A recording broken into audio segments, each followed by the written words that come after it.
नमस्कार दोस्तों, भक्ति में शक्ति चैनल में आपका स्वागत है। आज मैं आपके लिए जो कहानी लाई हूँ उसका शीर्षक है जैसे को तैसा। दोस्तों, जैसा भी हम इस जीवन में करते हैं, अच्छा बुरा, हमें भगवान उसका वैसा ही फल देते हैं। ऐसा ही कुछ आज की कहानी में है। किसी गांव में एक निर्धन ब्राह्मण रहता था। उसके साथ उसकी पत्नी भी थी।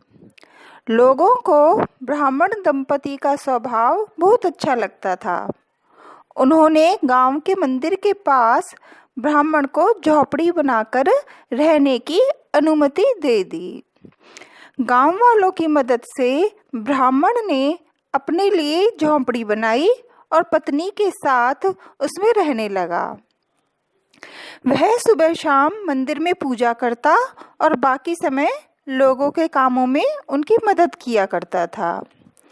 वह लोगों के पशुओं के लिए चारा लेकर आता और खेतों के कामों में उनकी मदद किया करता था। ब्राह्मणी भी पास पड़ोस में घर के कामों में औरतों की मदद कर दिया करती थी। ब्राह्मण और ब्राह्मणी किसी से कुछ नहीं मांगते थे। लोग अपनी खुशी से जो भी उन्हें दे देते वे उसी में संतुष्ट हो जाते।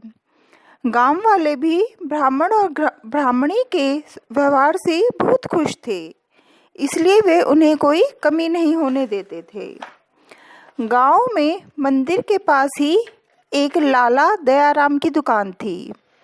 अपने नाम के विपरीत दयाराम में बिल्कुल भी दया नहीं थी, यानी कि उसका स्वभाव बहुत गुस्से वाला था। उसके मन में किसी के प्रति कोई दया का भाव था ही नहीं। वह सदैव अपना ही भला सोचता था। वह लोगों को महंगा और घटिया सामान देता था। कोई भी उसकी दुकान से सामान खरीदना पसंद नहीं करता था, परंतु गांव में एकमात्र दुकान होने के कारण लोगों को उसी से सामान खरीदना पड़ता था। एक रात लाला दयाराम की दुकान में आग लग गई। आसपास के लोगों को जब आग का पता चला तो वे अपने घरों से बाहर निकल आए। लाला दयाराम का घर वहां से दूर था।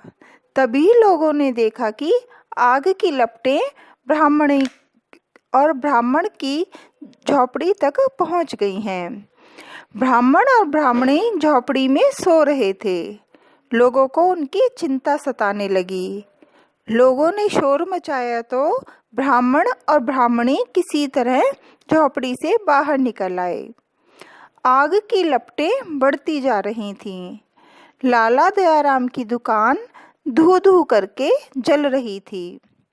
उधर ब्राह्मण की झोपड़ी भी आग की लपटों में घिर गई थी।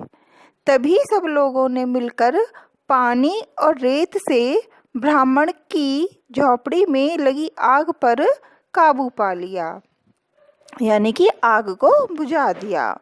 ब्राह्मण की झोपड़ी को बचाने की कोशिश में लोग लाला दयाराम की दुकान को भूल गए। झोपड़ी को अधिक नुकसान नहीं हुआ था, परंतु लाला दयाराम की दुकान का सारा सामान जलकर राख हो चुका था।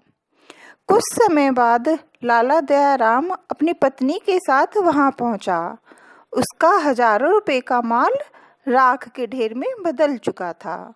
उसने रोते हुए कहा, हाय, मैं तो बर्बाद हो गया। तभी उसकी पत्नी ने उसे उल्हाना देते हुए कहा, यदि आप लोगों की मदद करते तो आज ये लोग आपकी दुकान बचा लेते। हम जैसा लोगों के साथ करते हैं हमें वैसा ही फल मिलता है। दोस्तों, अगर आपको ये कहानी पसंद आई हो तो इस चैनल पर लाइक करें और सब्सक्राइब करें।